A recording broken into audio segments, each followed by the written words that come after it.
Skim beli sekarang bayar kemudian diperketat 18 September 2025 di Berita Harian.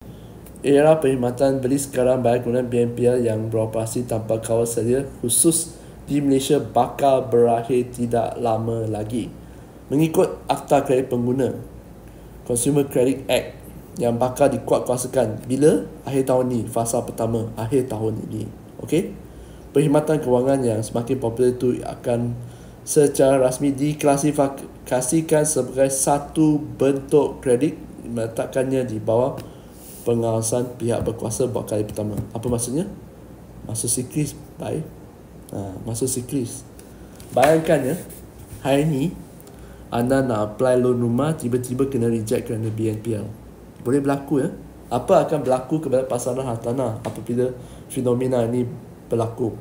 Pasaran hartanah yang rumah yang susah nak jual akan jadi makin susah nak jual. Okey?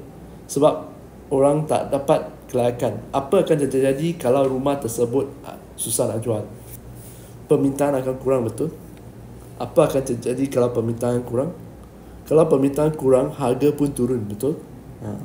Ini khususnya di segmen M40, bawah M40, B40 ya. Apartmen tu susah nak jual. Dah lah, sekarang dah susah nak jual, tambah BNPL lagi susah nak jual. Masuk siklis. Bayangkan nak beli rumah 100,000 pun kena reject sebab BNPL. BNPL ubah cara Malaysia berbelanja terutama di kalangan generasi muda dan pengguna e-dagang.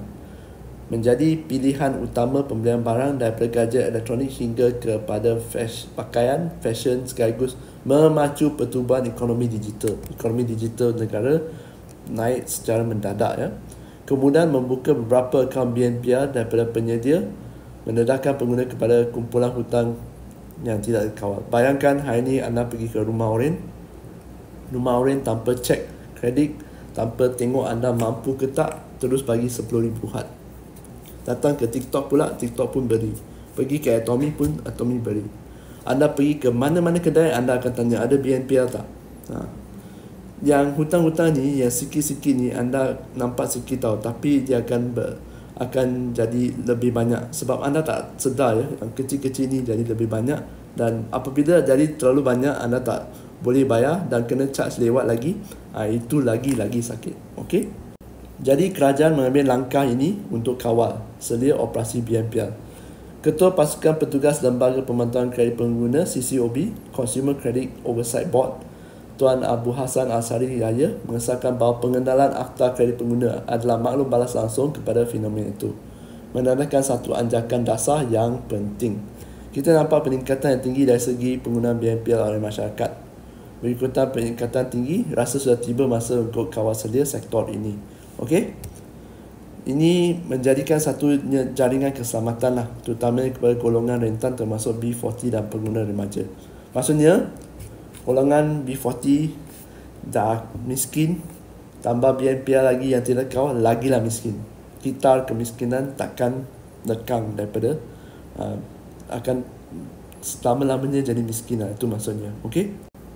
Beliau berkata, kerajaan bimbang sekiranya tiada kawal, ramai yang mungkin terjerat dalam kitaran hutang pada usia muda yang boleh menjejaskan kestabilan kewangan mereka pada masa hadapan. So, umur hidup hanya untuk bayar bank saja, lepas tu meninggal. Tak berbaloi kan?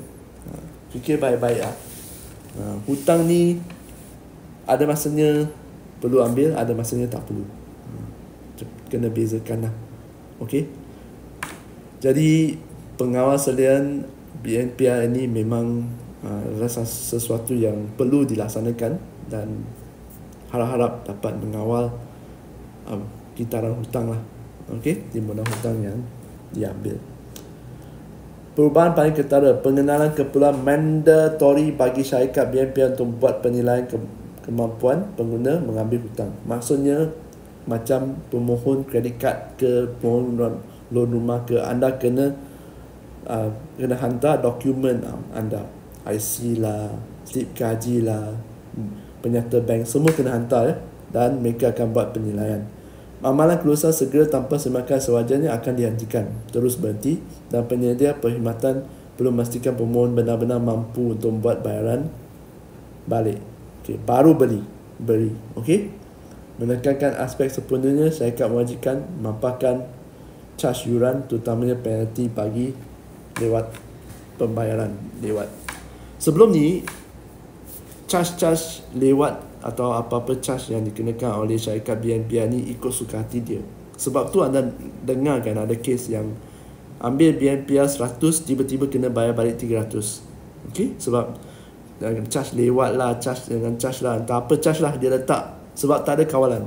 Jadi dengan akta ini dia akan ada kawalan tentang berapa banyak caj kelewatan dan berapa banyak caj yang dikenakan dan apa caj yang diberi dikenakan. Okey, semoga ini membantu. Dan kepada siapa yang nak beli rumah,